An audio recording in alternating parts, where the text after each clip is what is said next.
Bonjour et bienvenue dans Le Monde Devant Soi, le podcast d'actu international de Slate.fr.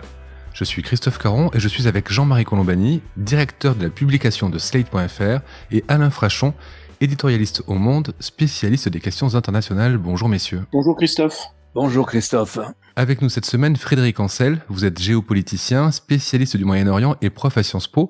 Vous êtes aussi l'auteur de nombreux ouvrages, dont le dernier, Un que sais-je, les 100 mots de la guerre, et le très à propos, en ce moment, Géopolitique de la Nation France, co-signé avec Yves Lacoste et publié au PUF en 2016.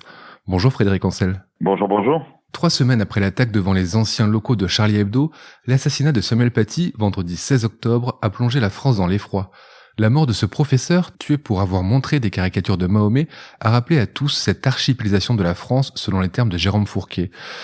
Un assassinat qui a clivé plus que jamais la société et le débat semble désormais impossible. D'ailleurs, nous ne reviendrons pas dans cet épisode du Monde Devant Soi sur les déclarations des uns et des autres et nous nous garderons bien d'hystériser un peu plus un débat qui n'a besoin que d'une chose, d'apaisement.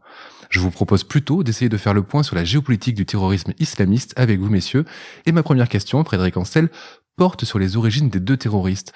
Le 26 septembre, nous avons affaire à un Pakistanais de 25 ans arrivé en France en 2018, a priori pas dans le but de commettre un attentat. Et le 16 octobre, nous sommes face à un réfugié tchétchène de 18 ans, arrivé lui en France avec sa famille il y a 12 ans.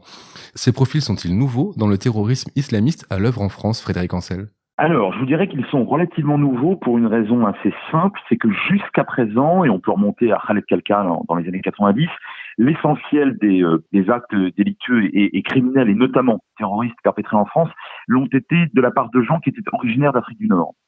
Pour une raison d'ailleurs historique et démographique relativement évidente. Et là, effectivement, on a quelque chose de nouveau avec des assassins qui sont successivement, vous l'avez rappelé, pakistanais et tchétchènes. Alors quand même, 2 points rapides. Le premier, même lorsqu'on avait affaire à des gens qui étaient, ou dont les parents ou les grands-parents étaient d'origine maghrébine ou dont eux-mêmes étaient issus du Maghreb, ils évoquaient souvent, là je parle bien sûr des terroristes islamistes qui ont frappé la France, ils évoquaient très souvent des thématiques géopolitiques. Alors bien évidemment, cela valait excuse très souvent. Néanmoins, c'est intéressant. Certains évoquaient Daesh en Irak et en Syrie. D'autres évoquaient la situation justement en Syrie. D'autres encore la situation dans le cadre du conflit israélo-palestinien, etc. Donc vous avez de toute façon toujours en toile de fond en quelque sorte, soit en guise d'excuse, soit sur un credo réellement pensé, de la géopolitique. Maintenant, le deuxième point, c'est la Tchétchénie et le Pakistan. Alors, la Tchétchénie a été en but a vécu une guerre civile d'ailleurs. C'était pas une guerre Tchétchénie-Russie. Il y avait beaucoup de Tchétchènes qui étaient favorables à l'armée russe, notamment dans les plaines du Nord. Mais vous avez eu 2 guerres extrêmement dures et violentes dans les années 90, qui d'ailleurs n'étaient pas les premières, puisque au milieu et à la fin du 19e siècle, la pénétration russe en Tchétchénie, notamment dans les montagnes du Sud, s'est fait de manière très difficile. Et une partie de la jeunesse tchétchène s'est radicalisée dans le cadre de ce conflit. Une partie l'était déjà. On a affaire à une société très conservatrice, musulmane ultra conservatrice, mais un certain nombre de jeunes se sont radicalisés à ce moment-là, ce qui, entre nous soit dit, n'est pas du tout le cas de l'assassin de Samuel Paty, puisqu'il n'était même pas né à l'époque et que les parents n'étaient absolument pas, quand ils sont arrivés en France, considérés comme de près ou de loin liés à une mouvance islamiste. Mais, si vous voulez, en Tchétchénie et dans le Caucase, de manière générale, notamment depuis les années 90, oui, vous avez la création, le développement d'un certain nombre de filières. Dans le Pakistan, enfin, c'est un cas un peu à part parce que depuis la création du Pakistan, la proclamation de l'indépendance en 1947, on l'oublie trop souvent. Le Pakistan est très officiellement une république islamique.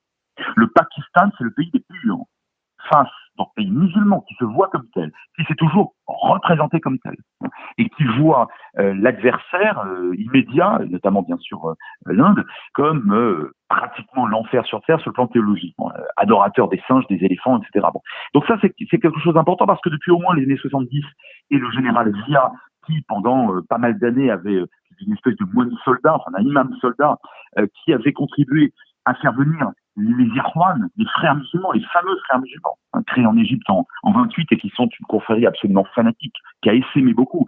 Et bien, Zia, dans les années 70, a fait venir les frères musulmans et, dans une certaine mesure, une partie des forces qu'on appelle aujourd'hui talibanes et d'autres forces islamistes au Pakistan sont liées à cette période aux frères musulmans. Et enfin, je conclus, le Pakistan, enfin les filières pakistanaises, je parle toujours des filières islamistes bien évidemment, à leur tour, ont essaimé et malheureusement on trouve aujourd'hui effectivement des combattants islamistes, donc des terroristes pour l'essentiel en provenance du Pakistan. On en a retrouvé en Syrie, dans la guerre civile en Syrie. On en a retrouvé bien sûr en Afghanistan voisin. On en retrouve maintenant à Boko Haram, et il ne faut pas s'étonner malheureusement si en Europe et en Grande-Bretagne, évidemment pour des raisons historiques évidentes, vous avez aujourd'hui des islamistes pakistanais qui frappent. Sauf erreur de ma part, ces 2 attaques n'ont été revendiquées ni par Daesh, ni par Al-Qaïda. Qu'est-ce que cela signifie ? Ça signifie la franchise. On a affaire à un système de franchise depuis les années 90. C'est-à-dire que lorsque vous décidez de frapper, de perpétrer un acte terroriste, vous avez intérêt par définition, ça ne va pas être un crime passionnel, donc ni un crime crapuleux. Par définition, vous avez besoin de publicité au sens générique, évidemment, du terme. Le terroriste cherche à terroriser, pardon de la tautologie, mais on l'oublie trop souvent.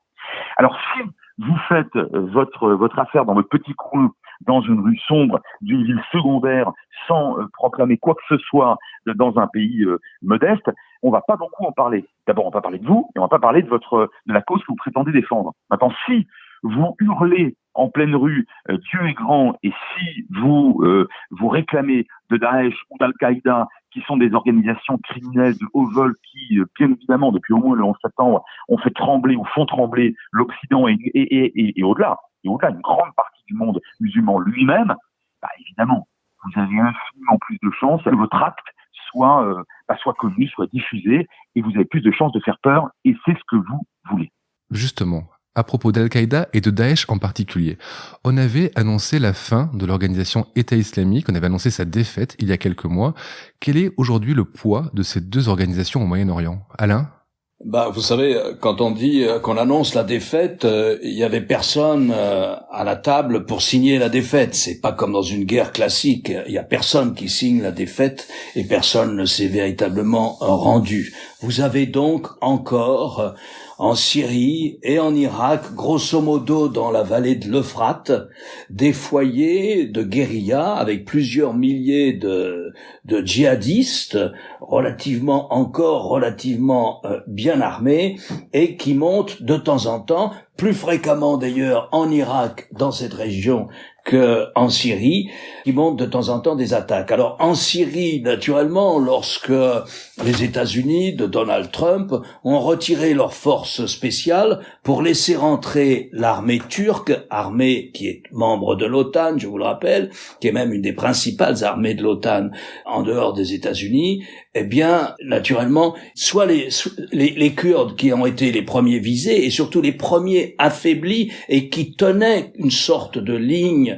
contre l'État islamique, eh bien naturellement, l'État islamique a repris des couleurs et s'est réfugié ça et là dans la vallée de l'Euphrate. Alors ce sont des foyers qui sont encore vivaces, même s'ils ne sont plus aussi forts qu'avant. Autre caractéristique de ces foyers, c'est sur eux, c'est en recrutant certains d'entre eux, notamment des anciens d'Al-Qaïda, plus que de l'État islamique, que la Turquie s'appuie pour contrôler toute la région où elle s'est installée dans le nord de la Syrie, dans le nord-est de la Syrie, si vous voulez. Il y a même la monnaie turque. Alors voilà ce qu'on peut dire pour les foyers djihadistes relativement organisés qui subsistent encore. Le reste du Moyen-Orient, on pourra en parler, c'est un panorama un peu plus nuancé et un peu plus compliqué. Frédéric ? Je suis tout à fait d'accord sur 2 points rapidement. Le premier, l'État islamique n'est qu'une forme, c'est un cadre. L'État califal est un cadre choisi par un certain nombre d'islamistes radicaux. Boko Haram, c'est encore autre chose. Vous avez une forme d'une part, et d'autre part, sur le fond, c'est ça qui me paraît beaucoup plus important, c'est que l'islamisme radical, comme tout fanatisme d'ailleurs, comme tout fanatisme, qu'il fût religieux ou politique, est un virus mutant. Il s'adapte aux circonstances. Il y avait là un vide géopolitique au nord de l'Irak et à l'est de la Syrie. Il a été comblé par des gens qui pensaient que par ce biais, par ce véhicule, par cet instrument étatique de nature califale, ils allaient pouvoir emporter davantage de choses, alors de territoires, de ressources, de personnes, etc. Bon. Finalement, ça n'a pas marché au bout de 4-5 ans parce qu'on a fini par se réveiller. Je dis on, notamment les Occidentaux qui ont soutenu les États de la région très faibles, comme par exemple la Jordanie et d'autres États. Mais si vous voulez, vous avez simplement une modification, non pas de la nature profonde, mais du cadre ou du véhicule emprunté par les islamistes radicaux. Et quand je parlais tout à l'heure de franchise, j'ajoute que le terroriste, lui, avec son couteau ou avec sa bombe ou son mitraillette, il a besoin, évidemment, de s'en référer à Al-Qaïda ou à Daesh pour la publicité. Mais de l'autre côté, c'est-à-dire, en amont, Al-Qaïda et Daesh, couvrant la plupart du temps par la presse que quelqu'un s'est revendiqué d'eux, eh bien, ont intérêt à ne pas le nier. Parce qu'effectivement, il faut continuer à faire peur. Et ce qu'Alain a dit il y a un instant est très très juste. On n'est pas là au wagon de retour dans 1918. Il s'agit pour les islamistes radicaux, de revendiquer toujours, d'abord de ne jamais reconnaître un moindre des faits, là aussi c'est propre des fanatiques, mais surtout de revendiquer toujours la possibilité de frapper de manière universelle, d'une part, et permanente, d'autre part. Et c'est ça aussi ce système de franchise. Il fonctionne dans les deux sens. Alain, vous avez parlé de la Turquie. Il y a une expression qui est revenue beaucoup ces derniers jours. Cette expression, c'est islam politique. L'islam politique en France, c'est aussi une loi contre l'islam politique. L'islam politique est notre adversaire. On n'a pas un problème avec l'islam, on a un problème avec l'islam politique. Nous nous battons contre l'islam politique. un islam politique qui veut faire sécession avec notre République. Et oui, l'islam politique est un ennemi mortel pour la République. S'il y a bien un représentant de l'islam politique aux frontières de l'Europe, c'est Erdogan, le président turc. Erdogan qui a d'ailleurs attaqué Macron le 20 octobre en dénonçant la volonté du président français de créer un islam des Lumières, je cite, en forme de règlement de compte avec l'islam et les musulmans. Alors est-ce que la voix du président turc et de ce système politique turc porte en France, Jean-Marie ? En France, dans les milieux turcophones, sûrement, et donc c'est un des problèmes qui sera soulevé à l'occasion des débats de la loi sur le séparatisme. Mais en vous écoutant, je repensais à ce qui est souvent dans les rappelés lorsqu'il y a des attentats. C'est un texte de Daesh de 2015 qui cite dans la revue de Daesh, qui cite la France comme l'ennemi principal leur ennemi principal, notamment à cause de l'éducation nationale. Et donc c'est ça qui nous rattache au fond à ce contexte géopolitique. Par ailleurs, sur l'implication des milieux turcs proches d'Erdogan, ça ne fait aucun doute, et ça fait partie, je pense, des conversations régulières que le président Macron a avec son homologue turc dans un contexte qui est par ailleurs extrêmement tendu, puisqu'il est ouvert sur d'autres fronts, le front libyen, le front syrien, le front maintenant des hydrocarbures au large de la Grèce, et puis le conflit entre l'Arménie et l'Azerbaïdjan, bien évidemment. Donc cela ajoute à la complexité des lieux. Si vous me permettez, je voulais juste interroger peut-être Frédéric sur cette fameuse, je ne sais pas ce qu'est la Ligue islamique mondiale, puisqu'il existe une Ligue islamique mondiale qui est présidée et dirigée par Mohamed Al-Issa, qui est un prince saoudien, et qui préside cette ligue, et qui lui, à l'inverse d'Erdogan et d'autres, en écho au discours du président de la République sur le séparatisme, a dénoncé ceux des musulmans qui veulent donner, dit-il, une mauvaise image de la religion par leur extrémisme, leur fanatisme et la violence. Et, dit-il, ils ne sont en rien des représentants de l'islam. Et il le fait en réaction à l'annonce par le président de la République de cette fameuse future loi sur le séparatisme. Donc, qu'est-ce que cette Ligue islamique mondiale ? Est-ce qu'elle a une importance ou elle est simplement significative du rapprochement qu'il peut y avoir aujourd'hui, par exemple, entre la France et l'Arabie Saoudite, Frédéric ? Oui, non, mais c'est exactement, c'est la réponse, c'est dans les tout derniers mots de votre question, c'est-à-dire que la Ligue islamique mondiale, mais comme d'ailleurs l'université Al-Azhar, qu'on cite très souvent en Égypte, sont des organisations, sont des institutions qui sont avant tout étatiques. Je veux dire par là que Al-Azhar ne vit et ne mange que par la volonté du souverain égyptien. Et il se trouve que le souverain égyptien en ce moment, le maréchal Sissi, a assez peu d'humour avec les frères musulmans. Bon, d'où un discours de l'ancien recteur de l'université d'Al-Azhar aux côtés de Nicolas Sarkozy à l'époque, qui vantait le fait que en France les lois devaient être respectées, que le voile ne devait pas être porté. C'était le recteur de l'université d'Al-Azhar, parce qu'on lui avait ordonné de lire le pouvoir politique au Caire lui avait ordonné de le dire. Bien là, c'est pareil avec Riyad. Mais en réalité, entre l'Arabie Saoudite et la plupart des pays d'Occident et des pays arabes modérés, je pense notamment au Maroc, sont des relations excellentes. Pourquoi ? Parce que l'Arabie Saoudite a été directement menacée par Daesh, d'une part, et d'autre part parce qu'elle se sent directement menacée, alors par un ennemi d'une autre nature théologique, à savoir évidemment l'Iran et le monde chiite qui l'entoure. Et de ce point de vue-là, ordre a été donné par MBS, donc le prince héritier, donc l'organe politique, encore une fois, au pouvoir en Arabie Saoudite, et au pouvoir sans faiblesse, vous apprécierez mon sens de la litote, a ordonné à la Ligue islamique mondiale, qui encore une fois n'est que... Alors je dirais pas que c'est une coquille vide, mais par exemple dans les années 80, au moment où l'Arabie Saoudite était en pleine expansion wahhabite, d'un islamisme sunnite très très virulent pour combattre précisément le concurrent et adversaire chiite, eh bien la Ligue islamique mondiale était, aujourd'hui on l'aurait considérée comme une ennemie absolue et on aurait vraisemblablement interpellé ou embastillé ses représentants en France. Or, puisque la politique saoudienne a changé, puisque on a senti passer le vent du boulet de Daesh qui se référait également au wahhabisme. Daesh disait aux Saoudiens, mais vous êtes des traîtres en réalité. Vous êtes des traîtres à notre théologien principal, celui du XVIIIe siècle, Ibn el-Wahhab. Vous êtes des traîtres au véritable islam que jusqu'à maintenant vous portiez. Bien, vous allez voir, on va arriver, on va venir. Donc l'Arabie Saoudite a eu très très peur. Et aujourd'hui, cette Ligue islamique mondiale, elle obéit à MBS et par conséquent, elle épouse, pas tellement par humanisme et certainement pas parce que M. Macron est très sympathique à ses yeux, mais parce qu'il y a une volonté très forte de faire plier ceux qui finalement menacent aussi son propre régime. Je voudrais nuancer cette histoire du comportement de pays comme l'Arabie Saoudite ou l'Égypte. Si vous prenez l'Égypte, si vous voulez, l'Égypte a donné le code civil aux frères musulmans pour essayer d'acheter leur calme. L'Égypte de Moubarak, l'Égypte de Sisi.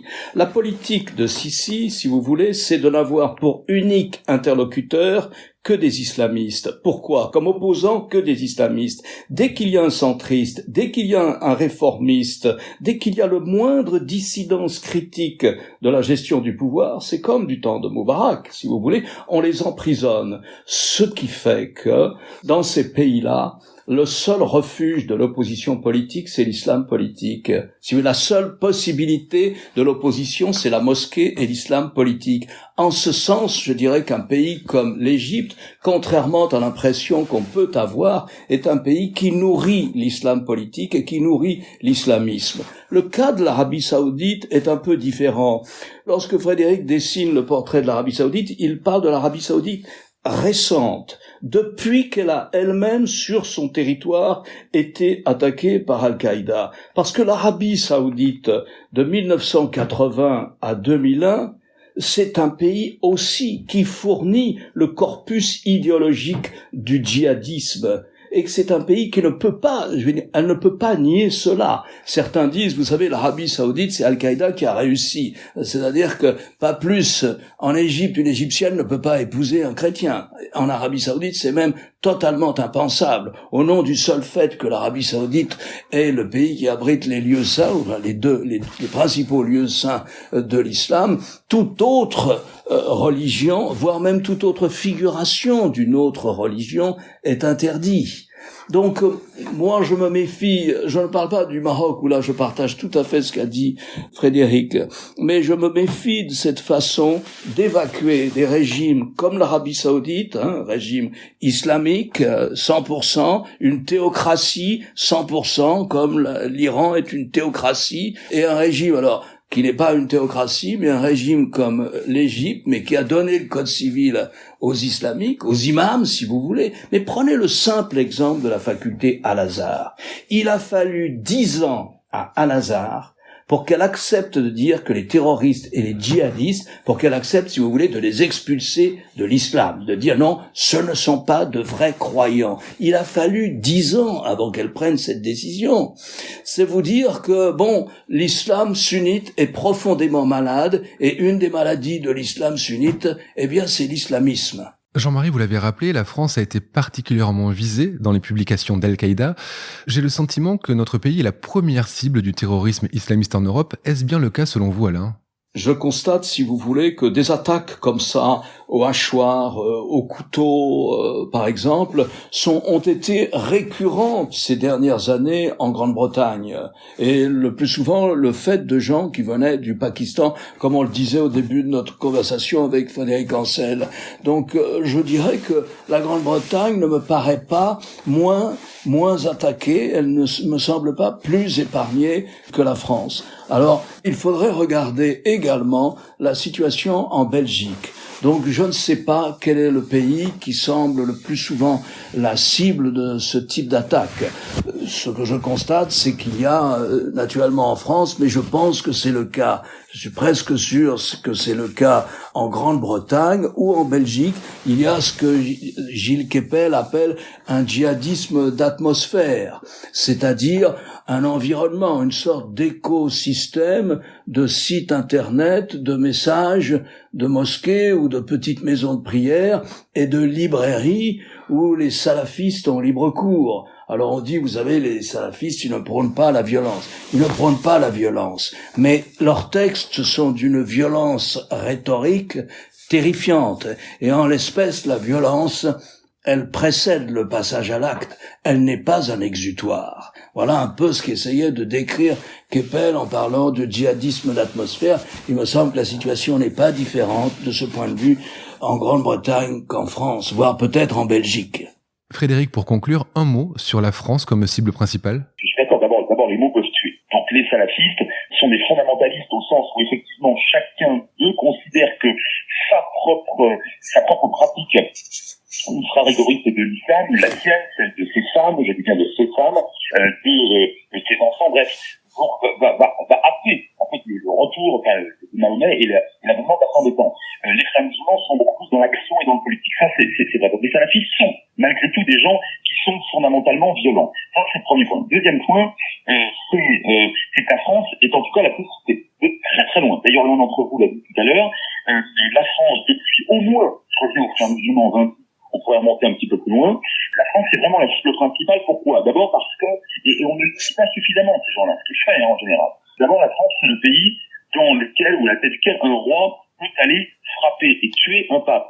Et oui, parce que vous avez des gens érudits chez ces gens-là, qui connaissent Philippe IV le Bel, qui, en 1301, va aller frapper et finalement tuer un pape pour des raisons liées à ce qu'on appelle aujourd'hui le gallicanisme, qui a précédé la laïcité. Et ça, c'est pour eux, ça signifie que non seulement l'État, mais la société sont depuis toujours complètement pourris par ce qu'ils appellent alors l'athéisme, etc.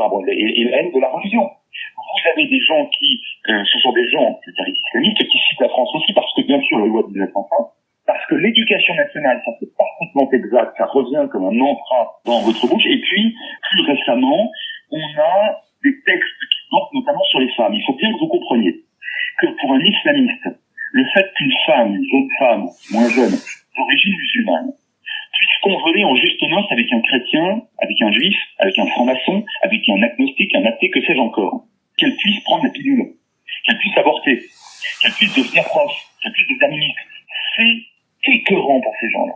C'est écœurant et ça relève du scandale.